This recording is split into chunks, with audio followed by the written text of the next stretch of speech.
Olá, Thaís. Boa noite. Tudo bom, Boa Douglas? noite, tudo bem? Essa Tudo é bem e histórica, você? hein? O quê? Tudo bem. Essa daqui eu pus em homenagem à Luciana, né, que esqueceu no dia da final. Ai, que beleza, já começou sacaneando a Luciana, hein? É, Ó, a Karen já tá ah, te sacaneando. Avisa pra Thaís que não tem horário de verão, já tá atrasada. desculpa, eu não sou muito antenada na tecnologia. Imagina, Thaís. Sem problemas. O pessoal tá entrando aí, já tem bastante gente com a gente, então vamos oficialmente começar, né? Sim. Esse é um projeto da Liga de Voleibol do Sorocaba e Região. É o projeto Resgatando a História do Voleibol para Sempre Moça. Essa é a nossa live de número 32 com a Thaís Andréa Sierra. A Thaís, que jogou na seleção paranaense, foi campeã da Superliga de Voleibol pelo Leite Moça, campeã paulista da Divisão Especial pelo Leite Moça, campeã dos Jogos da Juventude, campeã dos Jogos Abertos do Paraná, dos Jogos Abertos de São Paulo. Além de jogar no Leite Moça, passou por Maringá, Londrina Country Club, Solo Tietê, entre vários outros clubes aí. Thaís, seja bem-vinda, boa noite, é um prazer ter você com a gente, relembrar os tempos de Leite Moça. Obrigado por ter aceito o nosso convite para estar aqui matando a saudade. E fala pra gente, Thaís, como o voleibol entrou na sua vida, como foi a carreira no voleibol, os clubes que você passou, as competições que você jogou. Conta um pouquinho pra gente. Douglas, na verdade, quem agradece esse convite sou eu, né? Eu fiquei pensando do dia que você me fez o convite, o que eu ia falar aqui nessa live mediante um time de campeãs, né? Sendo que minha carreira foi uma carreira tão curta. Mas depois de pensar muito, eu pensei que o mínimo que eu podia fazer era vir aqui até essa live e agradecer pelo seu projeto, agradecer pessoalmente todas as pessoas que fizeram parte daquele momento da minha vida, que eu acho que eu não tive essa oportunidade de agradecer. E, acima de tudo, falar do que foi aquela época da minha vida, que foi, com certeza, a melhor época, né? Então, o voleibol entrou na minha vida da seguinte forma. Eu era muito nova e gostava de jogar basquete. E meu pai falou assim, não, vai lá ver o horário do treino. Eu, tá bom, cheguei lá, o técnico falou, não, o treino de basquete é às 8 horas da noite.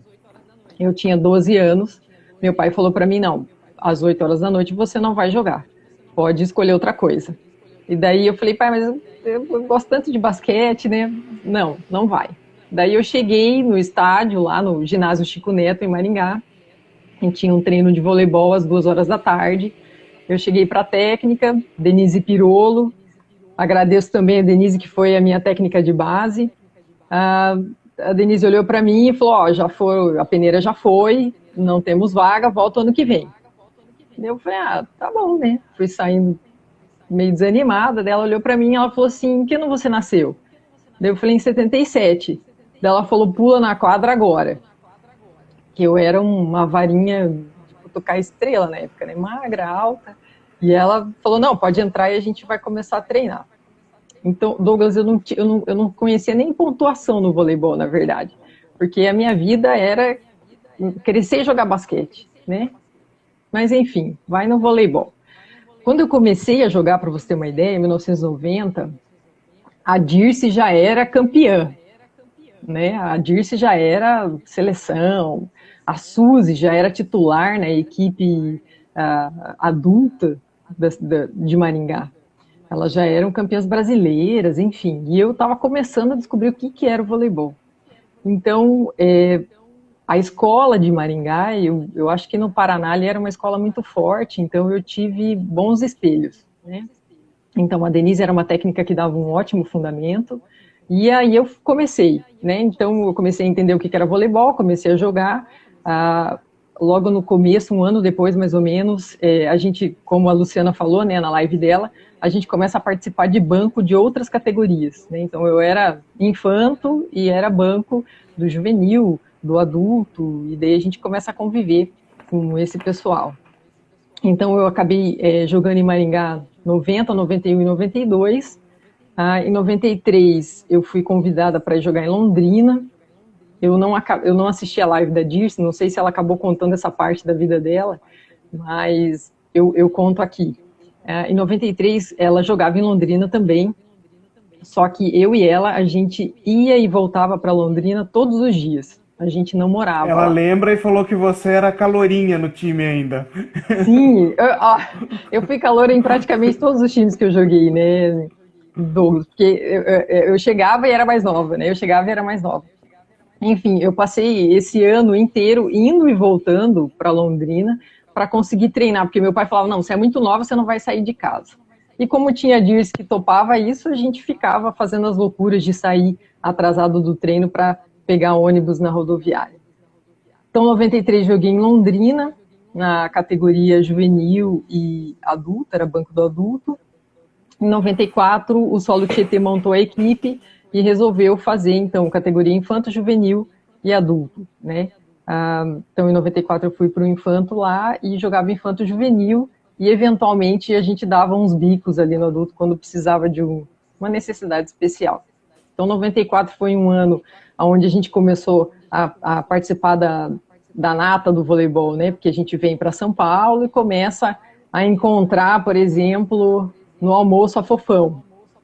Né? É um negócio muito surreal, né? É muito surreal. Porque uma coisa é você ver na televisão, uma coisa é você assistir uma Olimpíada, ver a pessoa lá, e outra coisa é você almoçar junto ali com o pessoal. E na época do Tietê, a gente tinha várias estrelas, né? Andréa Moraes, Ângela, a Virna veio depois, mas tinha Fofão, a Helena, técnicos maravilhosos, enfim. Então a gente conseguiu nesse ano juntar equipes que foram fortes, né? A gente, no infanto, a gente acabou saindo campeão dos regionais ali, no juvenil também, e no adulto foi uma equipe muito competitiva. Para jogar os jogos abertos, a equipe principal ia jogar. E daí a gente recebeu convite por equipes que juntavam os times para fazer a participação. E daí foi aí que eu comecei a ligar a minha história à história do Leite Moça. Então eu fui convidada para jogar, eu e mais duas atletas lá de Tietê, para jogar nos Jogos Abertos por Santo André. A gente juntou um time, tipo, a gente se conheceu um dia antes do primeiro jogo, fizemos os Jogos Abertos e fomos campeãs dos Jogos Abertos ali naquele ano, 94. E ali, no final do jogo, chegou um rapaz para mim no final, meio baixinho, cabecinha chata, chamada Índio. Thaís, meu nome é Índio, com o uniforme do Leite Moça, eu achando uma coisa meio estranha. Ele, você pode me dar o seu telefone? A gente gostou do jeito que você está jogando e tal. Daí, você naquela sensação de, será que é uma pegadinha do Faustão, né? Será o que é? Enfim, acabei dando meu telefone para ele. E no ano seguinte, ele ligou pro meu pai. Eu estava jogando, a gente terminou aquele ano lá em Tietê, a época entre temporadas, né, que era a época da Liga. Eu voltei para Londrina, e quando eu estava lá em Londrina, ele ligou pro meu pai dizendo se eu não queria jogar no Leite Moça. Eu acho que meu pai deve ter tido a primeira prova de função cardíaca dele nesse dia, né, porque na hora eu acho que ele nem sabia o que responder. E daí, com certeza, e daí passou, me pegou em Londrina e fui parar lá em Sorocaba.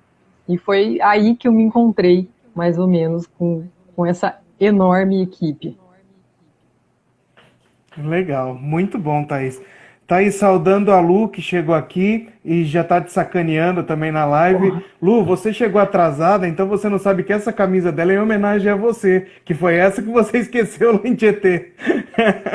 Chegou o Clóvis Granado com a gente também, Maria Ângela, Maria Alice com a gente, chegou também. Vai estar amanhã às 21 aqui na live. Obrigado pela presença de todos. Thaís, e fala pra gente, o que foi para você fazer parte do projeto Nestlé? Fala um pouco pra gente da sua passagem por Sorocaba. Douglas, veja, imagina eu chegando em Sorocaba, eu tinha 17 anos, há poucos dias para completar 18 anos, né? Era um sonho, era você simplesmente, uma coisa que você sempre almejou na sua vida como atleta, você está concretizando de uma forma muito recente, assim, você fica imaginando, um dia eu quero jogar lá, e de repente eu dormi e no outro dia eu já estava lá. né? Então, para mim, era uma coisa muito surreal aquilo. Lidar com atletas, a Josi, a Karen, a cada dia eu olhava para aquilo tudo e pensava, isso deve ser um sonho. Uma hora eu vou acordar porque isso deve ser um sonho. E por várias oportunidades ali, Fernanda Venturini, né? Então, assim, Fernanda Venturini falando, quero bola na mão. Você pensa, meu, há de ser que você não vai se esforçar para jogar uma bola na mão dela, né? Enfim, mas para mim foi a concretização de um sonho que eu jamais imaginei que ele poderia ser concretizado, né? Então, eu apanhei um monte, porque, né, eu era mais nova, continuava sendo a calorinha lá da Dirce, continuava carregando bola, continuava levando muitos castigos do Sérgio Negrão. O Sérgio Negrão me judiou, assim, tudo que ele podia, ele judiou de mim naquela época, porque a média de idade do time ficava ali entre 24 anos, 25, e eu tinha 18. Então ele aproveitou para tirar bastante sarro de mim na época, e principalmente em castigo, né? O tal do carrinho de bola. Meu Deus do céu, o que eu fiz aquele carrinho de bola? Olha, eu acho que se for computar a quantidade de carrinho de bola que eu fiz, eu acho que eu bati um recorde, né? Porque eu era que mais. E às vezes até eu chegava para treinar e falava, bom dia, Sérgio. E ele falava, bom dia por quê? Tipo, bom dia, né? Tipo, todo dia a gente fala bom dia. E ele falava assim, hoje eu não tô bem, Thaís, vou fazer um carrinho de bola em você. E falava, tá bom, né? Tipo, vamos lá, fazer o carrinho de bola. Enfim, foram vários castigos. Mas estar naquela equipe era surreal, e ao mesmo tempo, Douglas, era uma experiência que, veja, eu acho que a equipe conseguiu chegar onde chegou, justamente porque, não é porque eu tinha 18 anos e eu tinha vindo, né, de clubes que eram menores ali, que eles me tratavam diferente. Muito pelo contrário. Quando eu saí de Londrina e aceitei, né, ir para o Leite Moça, a técnica falou assim, mas tem certeza que você vai para lá porque você vai para catar bola?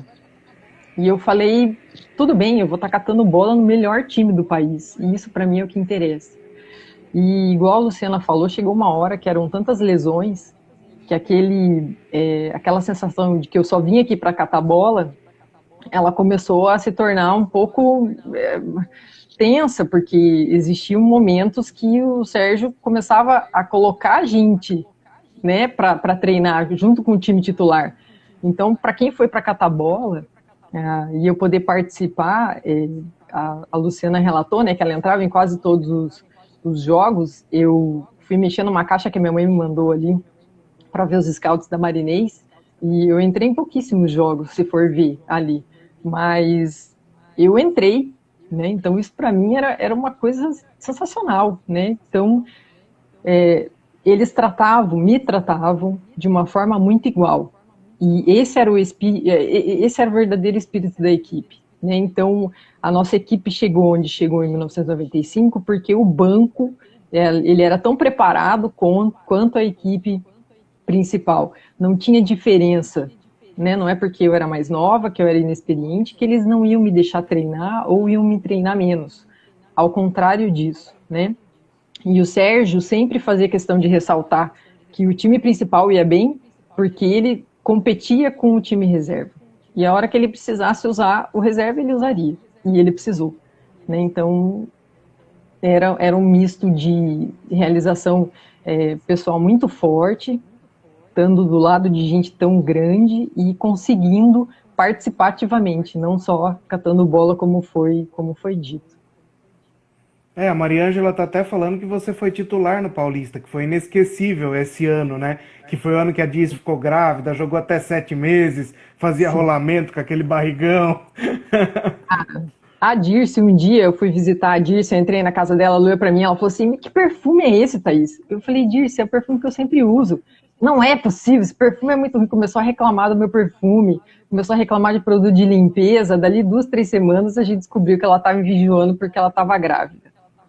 E como eu falei para você que eu ia entrar aqui para agradecer, a Maria Ângela, na minha vida, é uma pessoa muito inesquecível. Primeiro que ela tem o mesmo nome que a minha mãe, já começa por aí. E ela lá no Leite Moça, ela fez uma coisa comigo que um dia a gente saiu do treino tático e estava indo para o treino físico, e ela olhou para mim e falou assim, Thaís, entra no meu carro agora. Tá bom, Maria Ângela, eu entro, né? Porque Maria Ângela era quem comandava o time. O Sérgio achava que era ele, mas eu acho que no fundo era ela, sabe?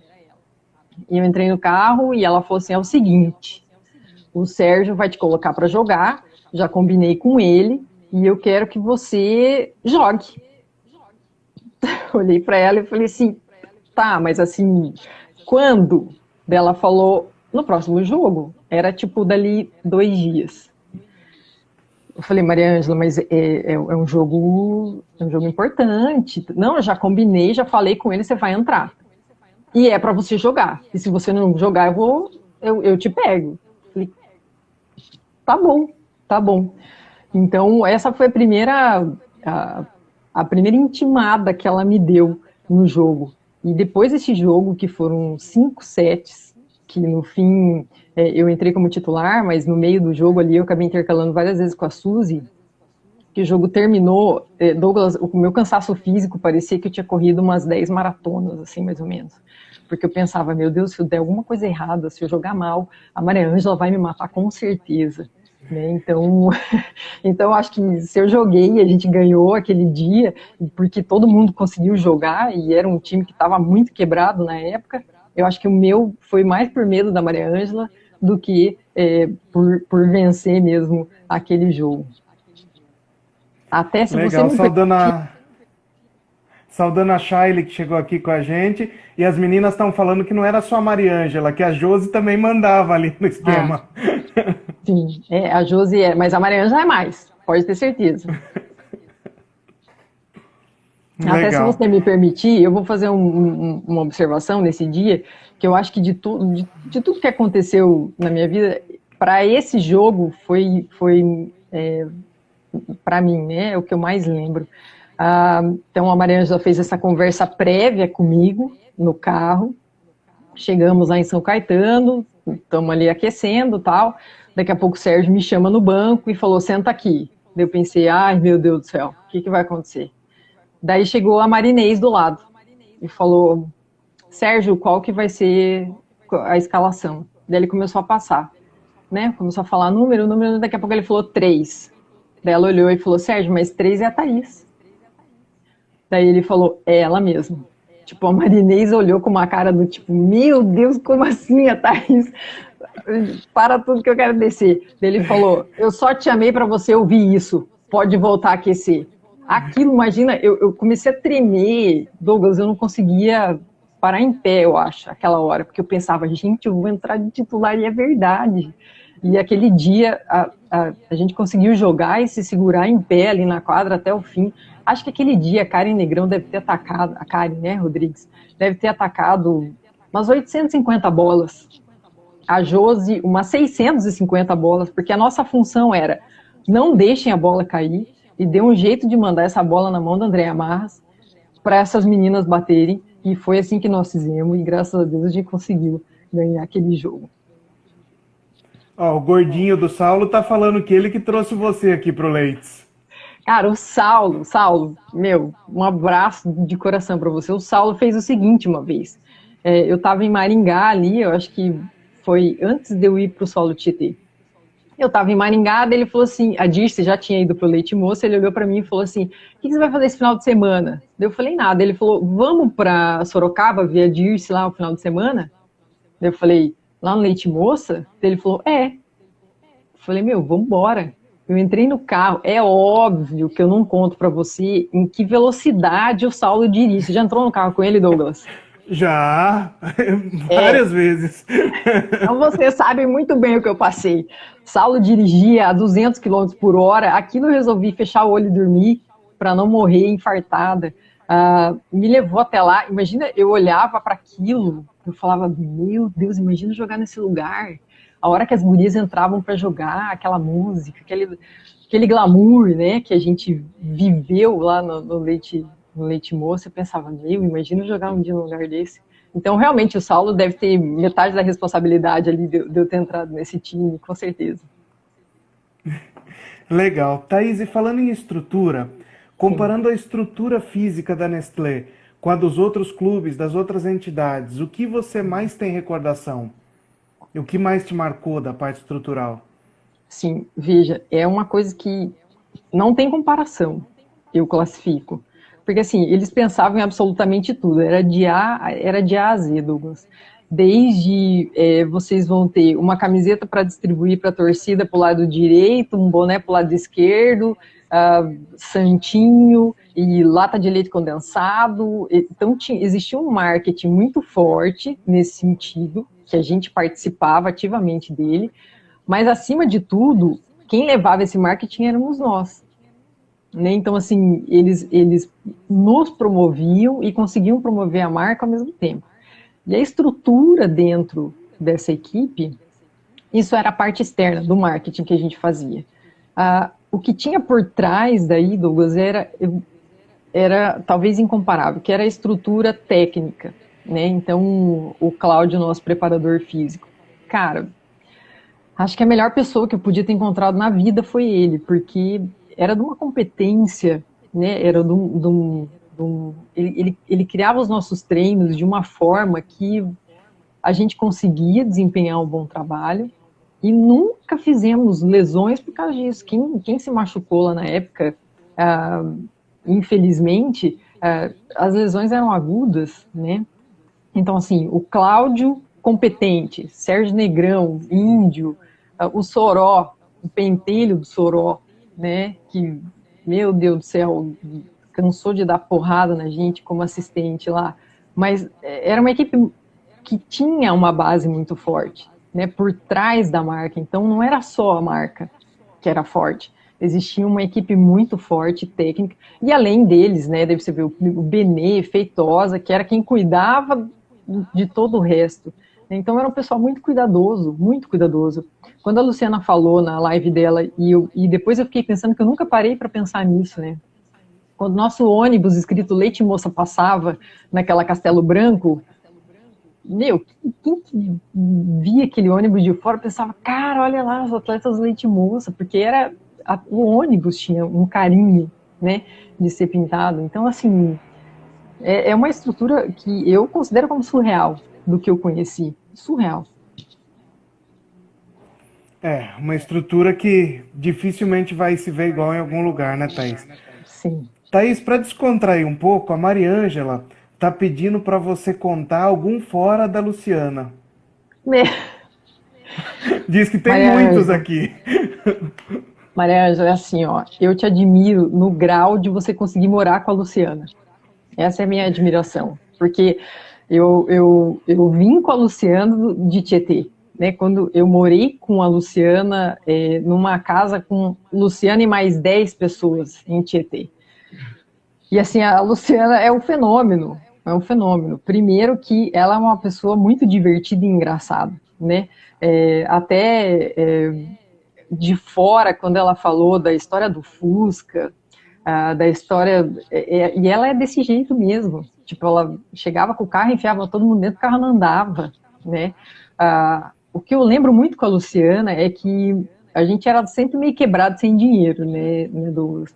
E para economizar no domingo, a gente não tinha muito para onde ir, a gente comprava uma pizza em promoção no shopping, e é óbvio que o nosso preparador físico também não sabia disso, né? Porque toda segunda-feira tinha que ficar fazendo peso, medida, enfim. A gente comprava pizza, comprava guaraná, 2 de guaraná, e ia para casa assistir Namoro na TV, por exemplo, né? Então, assim, e a gente tinha que fazer isso, porque se eu não fizesse isso, Douglas, ela queria cantar, né? Tipo, você viu que não é um sucesso de bilheteria, Luciana cantando, né?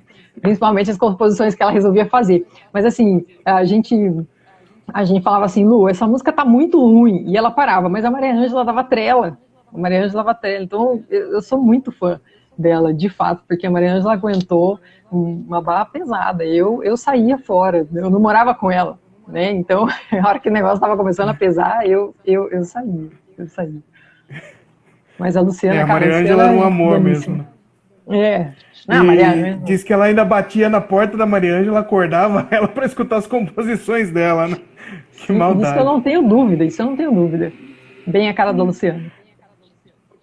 E Thaís, fala pra gente, a Luciana tá falando de uma história que ela te chamou pra jantar, depois ir no banheiro, que ela ia contar na live dela e não deu tempo. Conta pra gente. Só saudando a Karina de Jaraguá, grande técnica de voleibol que tá aqui com a gente também. Sim. A Aleca chegou aqui com a gente também.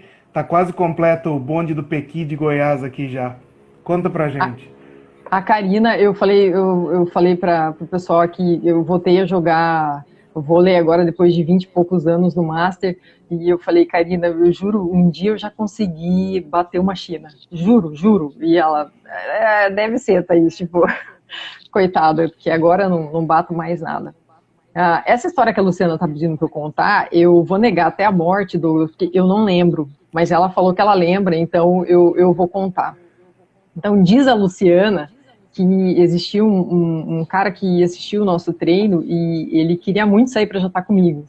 E eu fiquei enrolando ele uns meses, e um dia, por muita insistência, eu falei, ô Lu, vamos comigo, me ajuda, né? Ele leva um amigo, a gente sai para jantar, e ela topou. Daí saímos eu, ela, o amigo dele e ele. E na hora de pagar a conta, eu falei, Lu, vamos dar uma corridinha ali no banheiro? E a gente foi, chegou no banheiro, ela, né, no banheiro, lavar a mão, tudo, e eu fiquei parada. E ela olhou para mim e falou assim, tá, Thaís, nós vamos ficar aqui? Eu falei, Lu, vamos esperar ele pagar a conta, porque eu tô sem dinheiro. E ela falou, ai, Thaís, há de ser que o cara vai ficar 3 meses esperando para convidar você para sair e agora vai fazer você pagar a conta.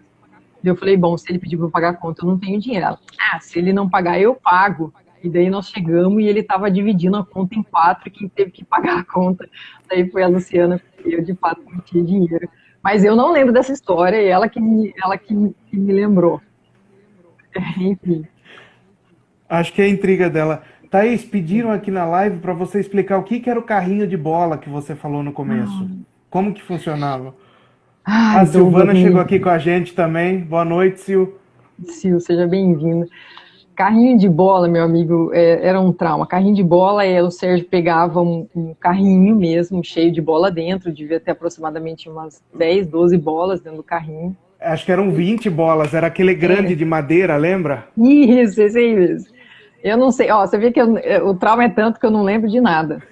E ele começava a distribuir essa bola de forma aleatória, e não era só dentro da quadra, né, Douglas? Se lembrar, você dividia a quadra ao meio e pegava a quadra inteira, na verdade. E ele começava a jogar aquilo e ele só parava a hora que você devolvia as bolas na mão dele para ele pôr dentro do carrinho. Então eu lembro que teve um treino que ele, acho que se eu não me engano, eu fiz 23 carrinhos de bola naquele treino, porque era um treino de volume de jogo mesmo. E no final, eu tava parecendo aquela maratonista chegando na linha, sabe, que o povo tem que erguer e ajudar para terminar, porque eu não conseguia andar mais aquele dia. Acho que foi um dos piores. A galera toda do lado de fora, tipo, termina isso logo, Thaís, pelo amor de Deus, porque tá sendo muito sofrido. Então, o carrinho de bola era isso aí. Legal. Thaís, e você conviveu em meio a umas das maiores atletas do mundo, né? Conviveu com a Ana Paula, Ana Moser, Fernanda Venturini, dentre outras, de uma carreira brilhante. Como foi para você essa convivência e o que você leva para a sua vida até hoje dessa convivência com todo esse pessoal? Com Josi, Mariângela, com todas elas. Silvana. Sim. As mais, né, de seleção mais que a gente chama, né, Fernanda Venturini, a Ana Paula e a Ana Moser. A Ana Moser, para você ter uma ideia, Douglas, eu tive um tremendo azar. Acho que eu encontrei com ela 2 vezes e numa dessas vezes resolvi arriscar minha tietagem e pedi para bater uma foto com ela. A gente estava dentro do vestiário lá em Sorocaba e ela foi gentilmente tirar uma foto comigo e na época era aqueles máquinas de filme e o filme enroscou, amigo. Então, a hora que você olha na foto, tipo, tem 3 fotos batidas em cima. E essa é a minha única recordação com Ana Moser, né? Enfim, pessoas de muita simplicidade.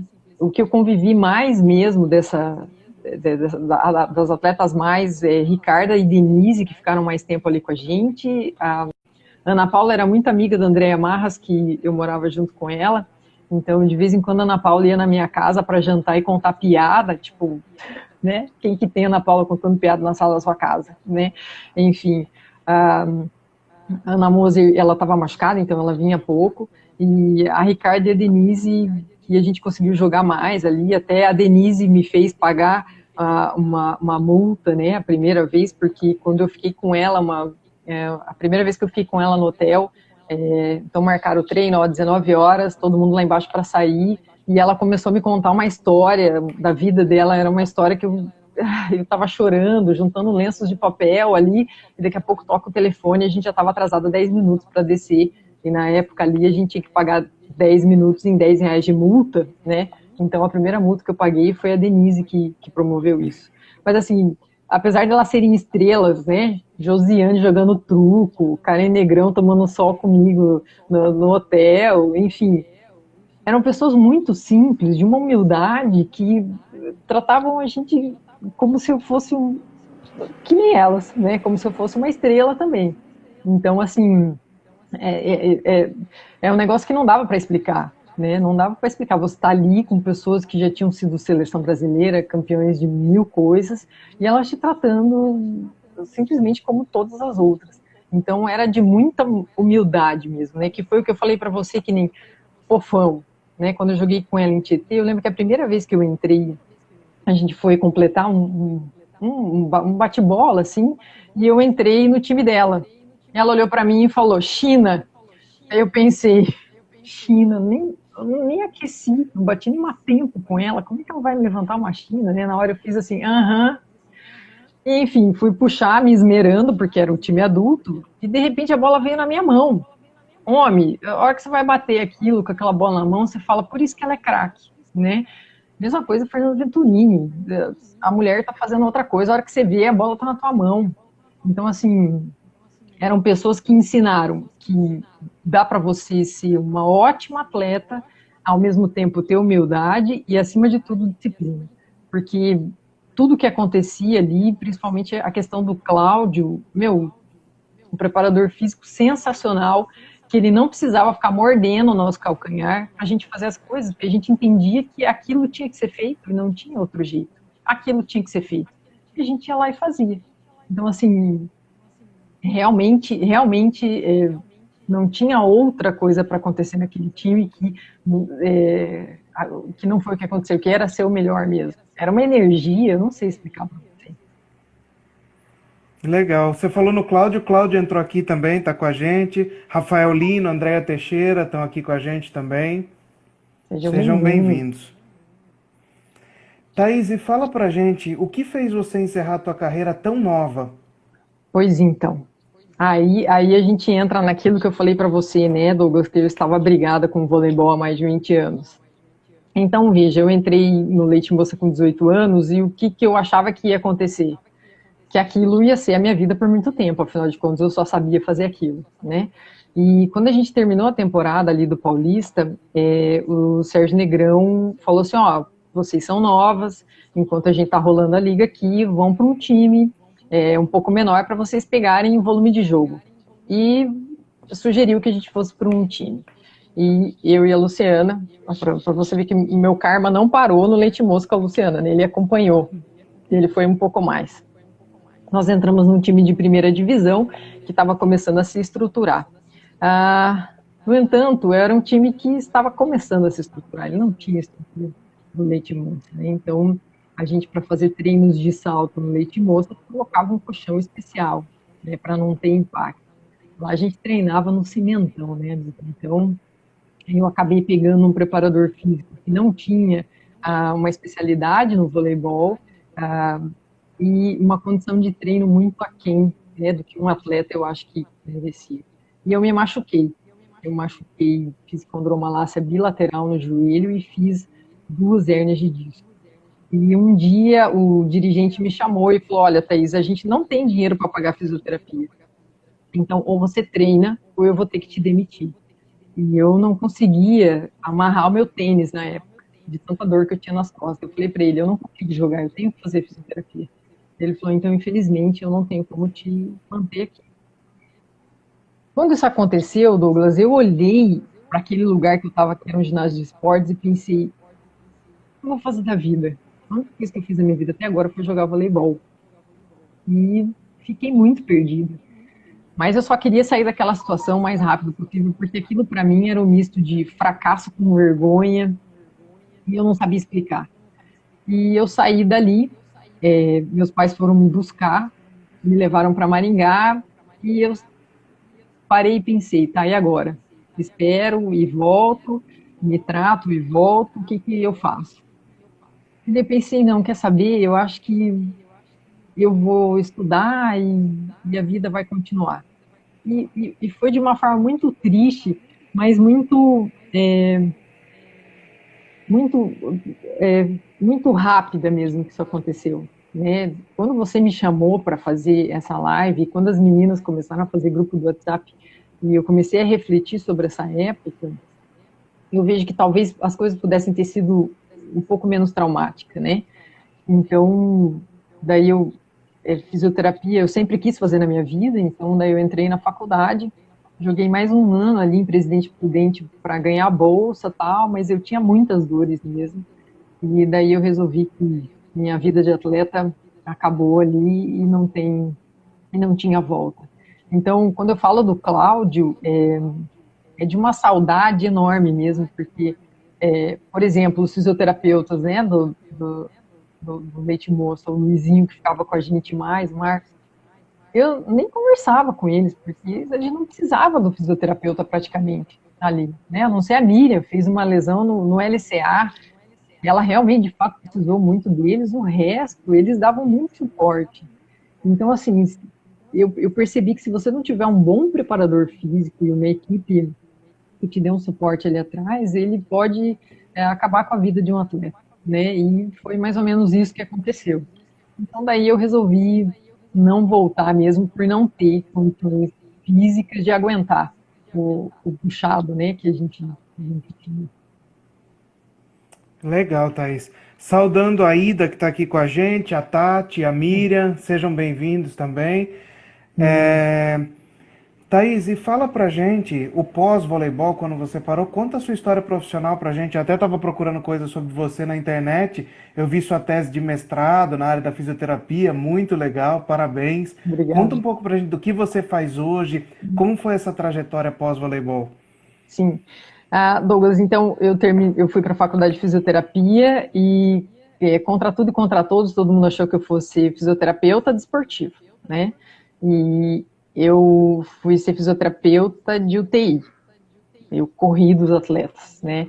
Na verdade, eu corri do esporte por muito tempo, né? Corri do esporte por muito tempo. Então, eu acabei me especializando em fisioterapia para essa área hospitalar. Hoje, eu trabalho na UTI do Hospital São José, aqui em Jaraguá do Sul.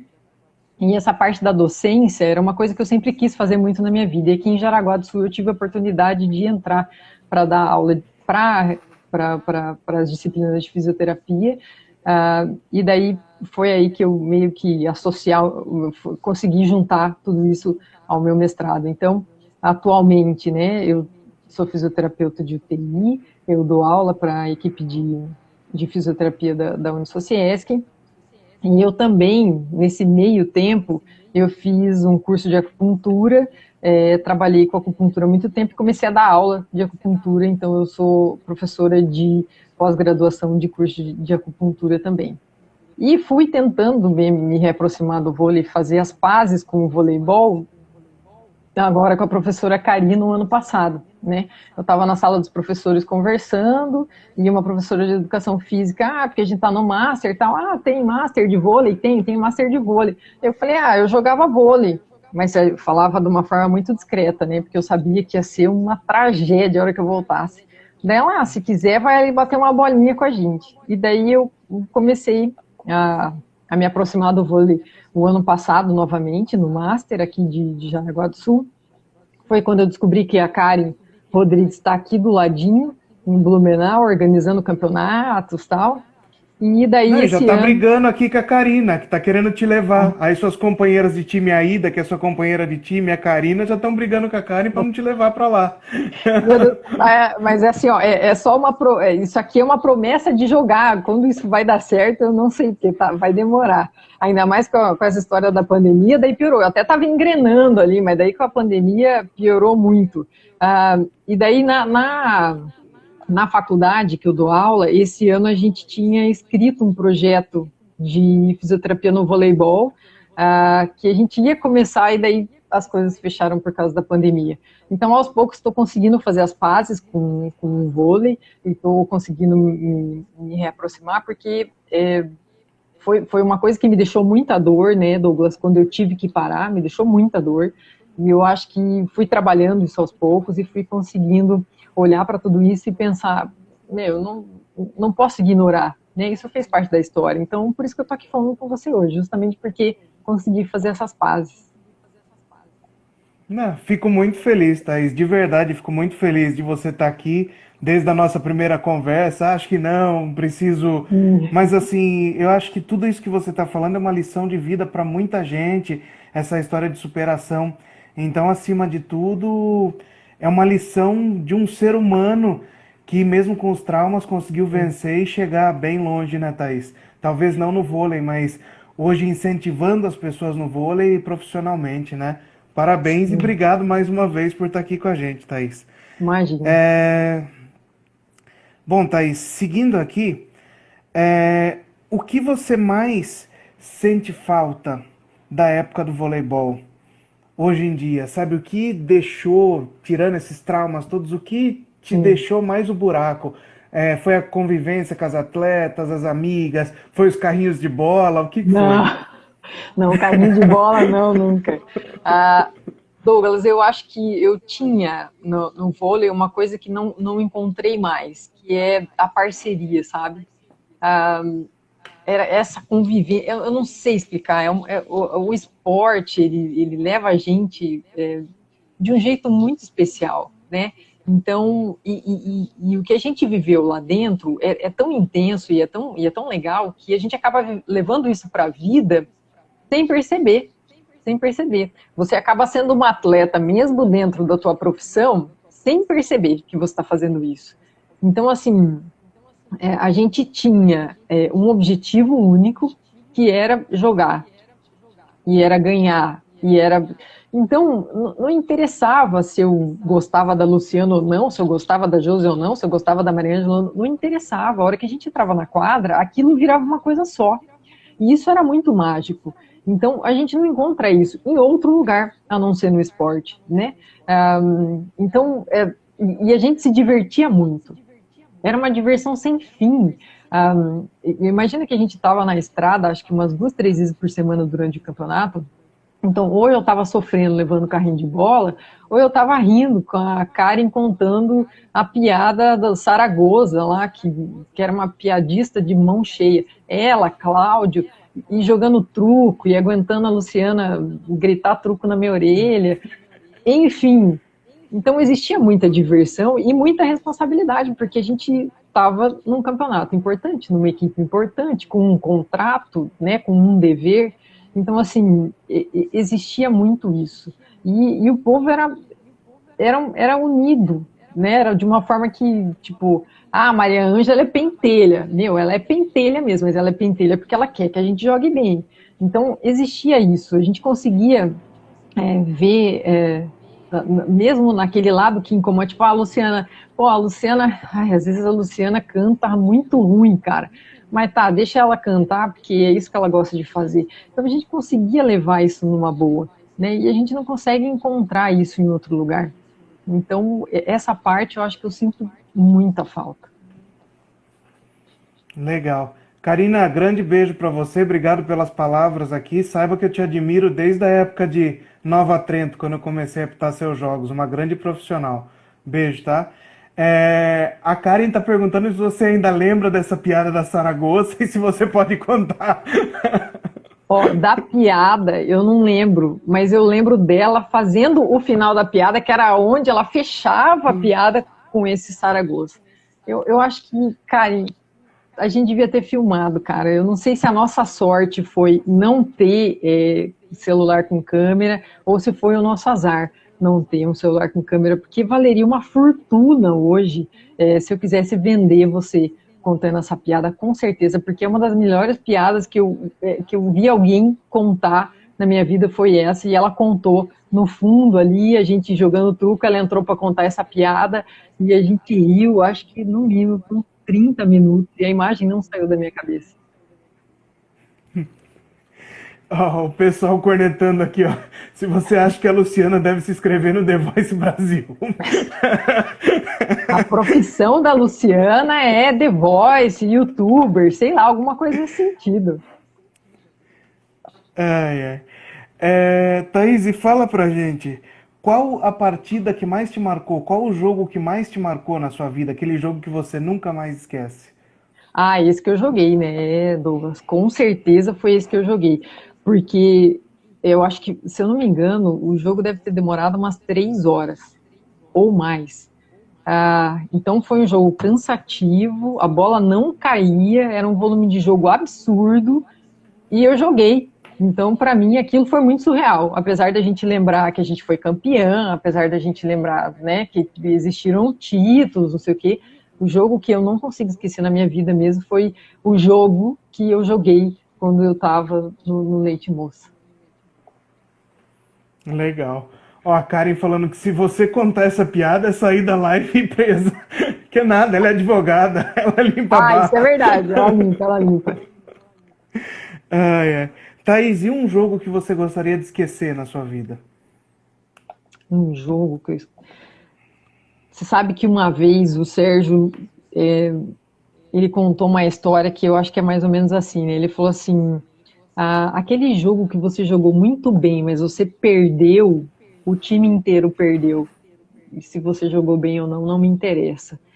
Então, eu acho que talvez, se a gente pudesse escolher, eu escolheria todos os jogos que eu perdi finais, né? Então, eu lembro que quando, em jogos da juventude, eu fui para a final e perdi, eu sempre digo que ser segundo lugar é delicado, né? Porque você tem que ficar feliz porque você é segundo lugar, mas ao mesmo tempo você acabou de perder um jogo.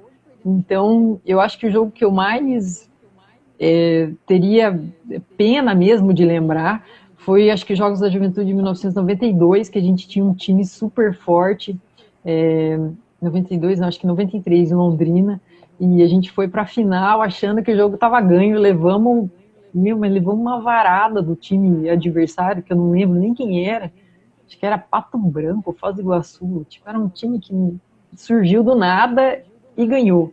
Então, acho que aquela derrota foi talvez a que mais tenha doído, assim. Legal. Thaís, e comparando o voleibol da sua época, o voleibol da década de 90, com o voleibol de hoje, quais as principais diferenças que você vê?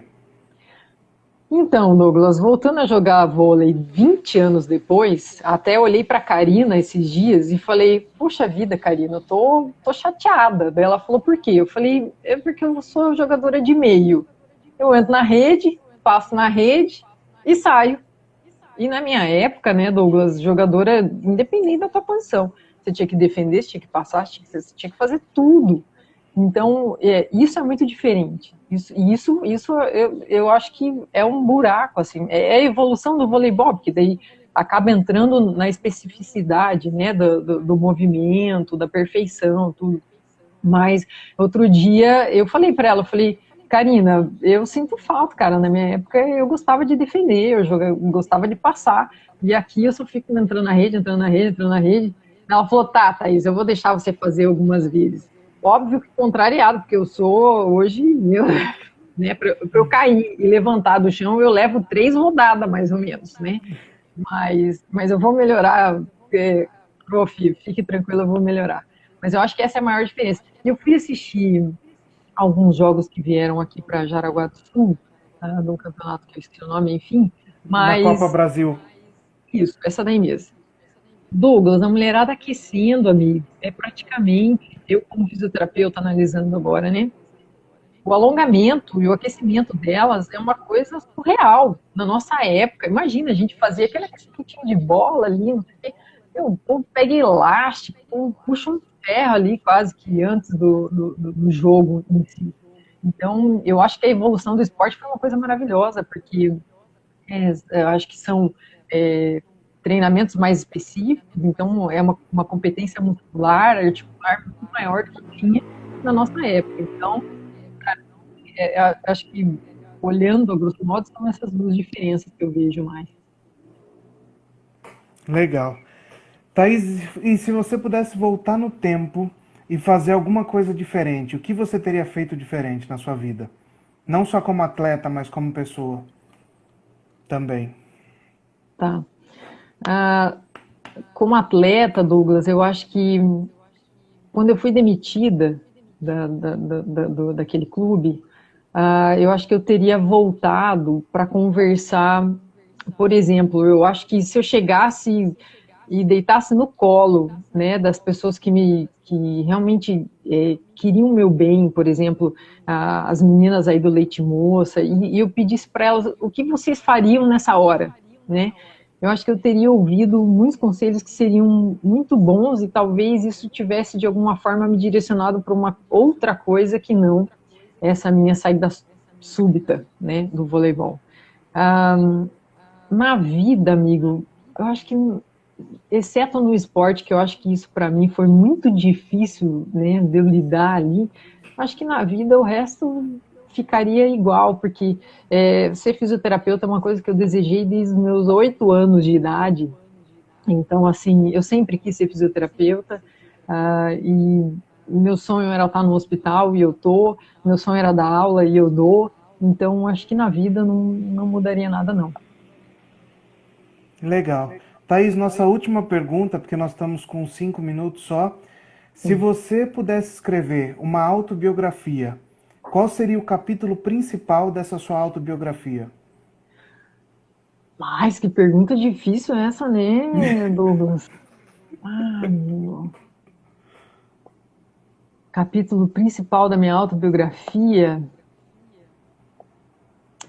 Olha, talvez, Douglas, eu pegaria algumas coisas que o voleibol me ensinou, que foi o que eu falei para você agora, e tentaria dizer que isso era uma coisa que eu não ia poder perder nunca na vida, né? Por exemplo, essa diversão, essa alegria, esse estar junto, esse conviver, principalmente agora, né, que nós estamos no meio dessa pandemia. Então, talvez eu faria desse capítulo uma coisa. Meus alunos iam rir, iam falar, ah, ó, tá velha mesmo, né? Enfim, mas a gente vai crescendo e eu sei disso porque isso aconteceu comigo, a gente para de ouvir música, a gente para de rir, a gente para, né? E a nossa vida se torna uma coisa chamada trabalho. E eu errei muito, né? Eu fiz isso e errei muito. E agora estou tentando voltar algumas coisas e é impressionante, porque quando eu comecei a voltar algumas coisas, me convidaram para entrar nesse grupo do WhatsApp do pessoal do Edmundo. Eu fiquei chocada, porque eu pensei, olha, parece que o universo estava conspirando. Então, talvez eu escrevesse alguma coisa nesse sentido, né? Mas eu vou ter que pensar mais sobre a sua pergunta. Talvez mais umas 3 lives eu consiga chegar numa conclusão. Ah, então você já quer fazer uma outra live, é isso? Você estava Não, com não, receio não. de fazer a primeira, agora já podemos marcar a Não, segunda. agora que passou o nervoso, agora eu fico aqui conversando com você até amanhã. Falando rapidinho, nós temos aqui 3 minutos. O que Tá. você acha que vai ser o cenário do mundo, você que é da área de saúde, pós esse Uhum. Covid-19, principalmente o nosso cenário do voleibol? Então, Douglas, a Ana Moser estava fazendo outro dia uma live com o pessoal e eu acho que é mais ou menos naquele sentido, né? Muitos esportes vão ter que se reinventar, né? O esporte coletivo, de alguma forma, talvez vá sofrer algumas adaptações, mas eu não sei se isso vai ser só porque, tipo, agora nós estamos na pandemia, não temos vacina, então ninguém pode chegar perto, ninguém pode. Então, eu acho que nós vamos ter uma evolução, e quando tudo isso começou a surgir, eu fiquei pensando, as grandes marcas com certeza já devem estar tentando produzir máscaras para atleta, que você consiga respirar, trocar calor sem umedecer, sabe? Que essas coisas loucas. Então, eu acho que o esporte ele vai se reinventar nesse sentido de tecnologia para dar condições para o esporte continuar sendo esporte. Porque não vai dar para não ser esporte, né? Que nem as condições para se retornar ao vôlei. Aqui em Jaraguá do Sul não posso trocar bola com a minha companheira. Não, Como é que eu vou ficar na parede? Né? Não tem sentido. Então, eu acho que alguma coisa, acho que a tecnologia vai ajudar a preparar equipamentos melhores para que a gente consiga levar uma vida um pouco mais normal, como era antes, mas acho que alguma adaptação nós vamos ter que ter. Legal. Thaís, nós temos 1 minuto e meio para suas considerações finais. Mais uma vez, muito obrigado. Foi um prazer te receber. Foi ótima a nossa live, sua história, e espero em breve poder estar em Santa Catarina e poder te dar um abraço aí, tá? Então, pode fazer suas considerações finais e sua despedida. Douglas, faço questão que você venha aqui e a gente vai colocar você na quadra para jogar com a gente. A Karina também acho que não vai se opor. Eu vim aqui para agradecer, então é isso que eu vou fazer. Então agradeço. É óbvio que eu esqueci de falar de um monte de gente, de um monte de coisa. Miriam que morou comigo, Andréa Mas que morou comigo, me aguentaram, né? Pessoas maravilhosas. Suzy, parceirona também, enfim. Agradecer meu pai e minha mãe, meu pai que me juntou lá e me levou à força, né, pro Leite Moça.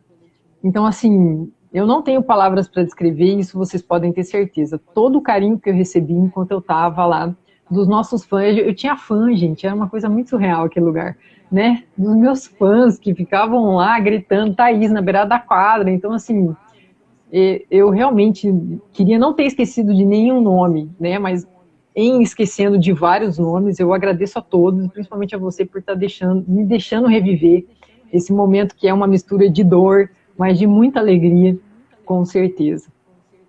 E a todas as pessoas que participaram Legal. da live também, né? Óbvio, tem o pessoal aqui de Jaraguá do Sul, enfim. Muito bom. Gente, obrigado a todos que estiveram com a gente. Amanhã nós estamos de volta às 21 horas com a Maria Alice. E Thaís, mais uma vez, muito obrigado. Foi um prazer, tá? Imagina, Grande eu que beijo. agradeço. Boa noite. Tchau para vocês. Boa noite. Boa noite.